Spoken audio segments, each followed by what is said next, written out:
Gigising, trabaho, matutulog at gigising. Trabaho, matutulog kung ito ay iisipin. Paulit-ulit lang para bang wala ng kulay. Palaging ganito, ano ang punto ng iyong buhay? Sa sweldo, babayad, sa sweldo, babayad.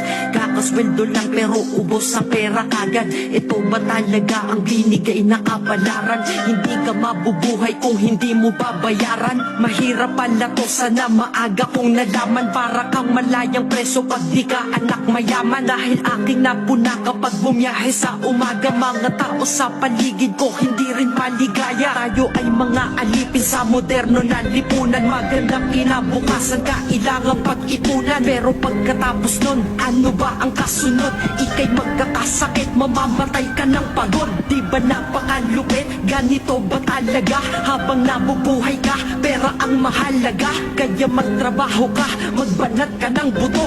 Yan ang salitang maririnig mo sa buong mundo. Dahil libre lang mangarap, pero mahal mabuhay. Pero kapag kayakap, iyong mahal sa buhay. Para bang lahat ng pagod ay mayroong katuturan. Yan ang sweldo kong sapat at walang katumbas yan.